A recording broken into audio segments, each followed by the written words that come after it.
Hi guys and gals and kittens, and welcome to the I Need a Magic show. So in this video I'm going to show you Hyperlambda GPT that allows me to actually create GPTs using no code based upon Hyperlambda. Of course, Hyperlambda is an API programming language, you might argue, and this makes it ridiculously easy using no-code solutions to actually generate APIs that you consume from your GPT. First thing I'm going to have to do, I'm inside of my Cloudlet here, is I'm going to have to go to Manage, then I'm going to have to go to Plugins, and then I'm going to find the Hyperlambda GPT. As you can see here in its details, it provides some examples of stuff I can ask of it, and I am going to for weird reasons, it seems to be installed already, so I'm going to uninstall it. And then I'm going to go back to my machine learning model and just verify that, as you can see here, I don't have an HL model. Then I go back to plugins. That is kind of like the purpose, because that is what this thing will do. So once I choose install here now, what this particular plugin will do, it will actually only create an HL machine learning model. So if I now go back to machine learning and have a look at my models, you will see now I have one additional machine learning model. And it was actually automatically vectorized in its entirety too, and it only contains 26 snippets, so it's not like really big and cannot do a lot of things. However, we will obviously be expanding upon this in the near future. I need to emphasize the thing is beta, very, very, very beta. So you have to sanity check the code it actually creates. However, if you look at some example code here, for instance, let's have a look at this guy, for instance.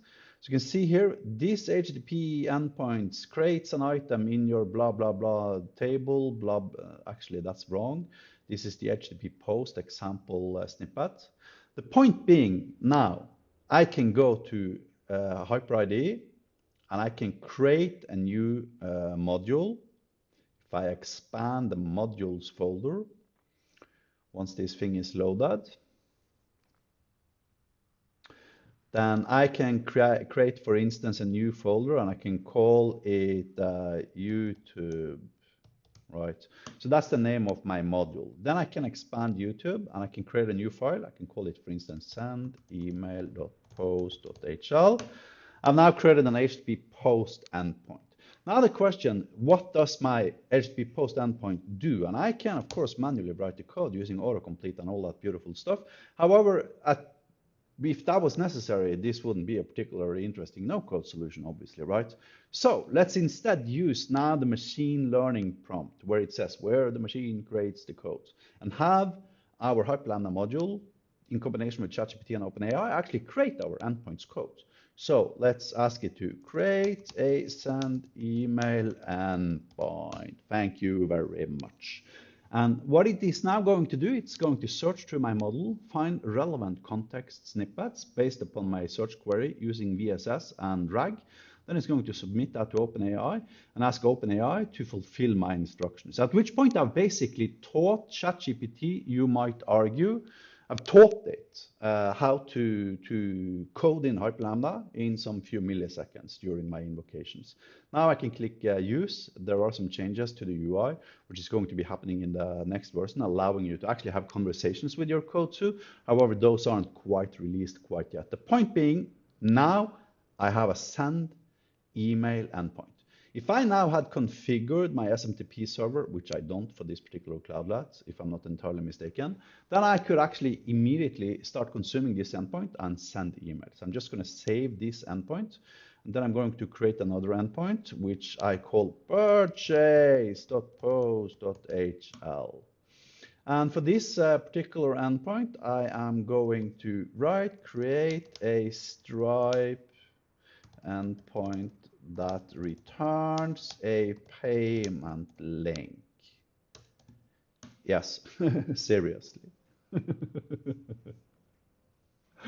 And now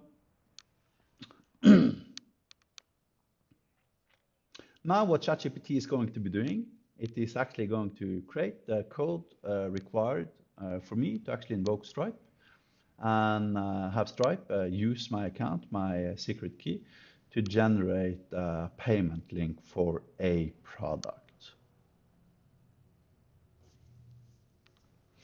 Now at this point, let's sanity check the code.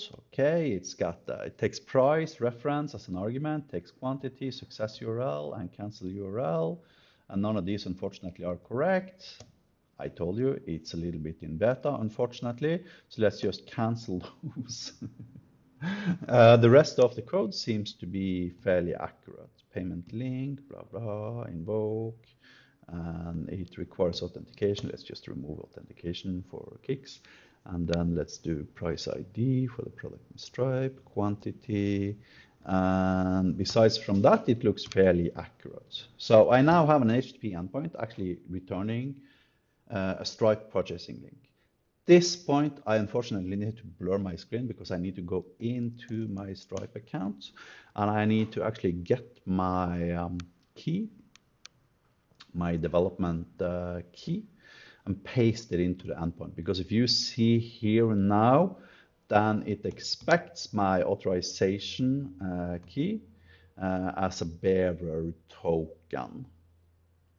So where it says your Stripe API key here with only caps, this is where you're supposed to paste in your Stripe secret key. I'm just going to be using the test token for this particular YouTube video, but it's just as easily connected to your live token. So now I'm in Stripe, I'm going to click test mode, then I'm going to be clicking developers, and then I'm going to be clicking API keys, and this is the reason why I had to blur my screen because you cannot see this.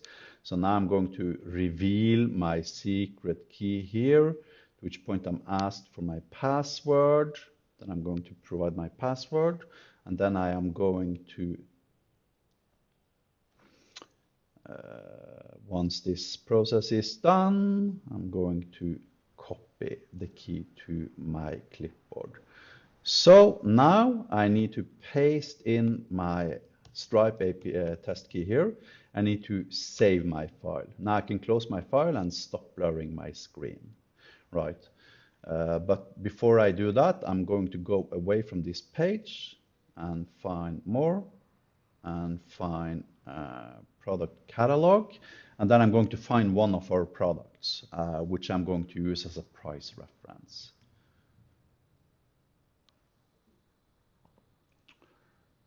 I live in the boonies, unfortunately, and I don't have the world's fastest internet, so it takes some time, unfortunately, but that is how it is. So now let's find professional here. And we're done, and you can now see my screen again.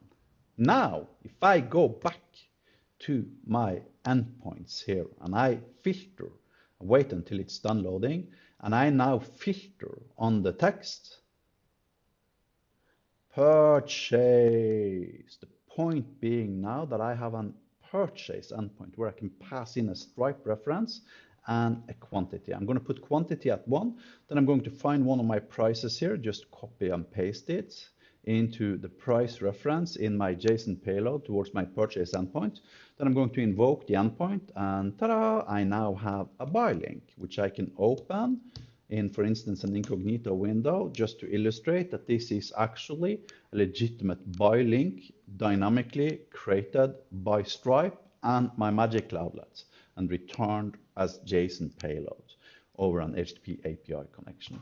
And there are no places where I need to share sensitive data with anything else but my Cloudlet.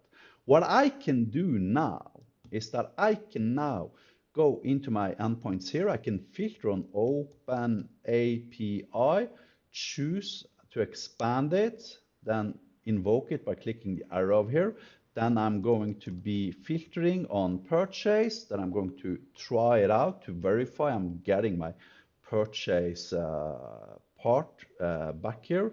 As you can see, post YouTube purchase creates a Stripe payment link for blah, blah, blah. So I can now copy this thing. I now have it on my clipboard. Then I can go to chat.openai.com/GPTs/discovery. And now I can create a ChatGPT-based e-commerce system. Create the GPT. I'm going to configure it. Then I am going to create a new action. Then I am going to import from URL. Then I'm going to not have authentication on it because I never did. And then I need to copy this guy. And then I need to say to ChatGPT, I want to, but before I do that, I'm going to go back here now. I'm going to apply an instruction. If I tell you I want to purchase an item, then use my action and pass in as my price reference for then to display the return URL as markdown, allowing as a markdown URL as markdown. I'm not sure if this is probably enough. I want to purchase. Hopefully this is going to work.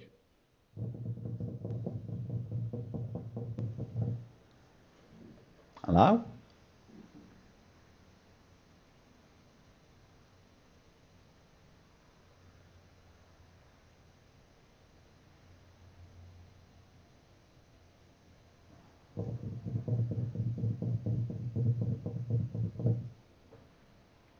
And let's open it in a different browser window. And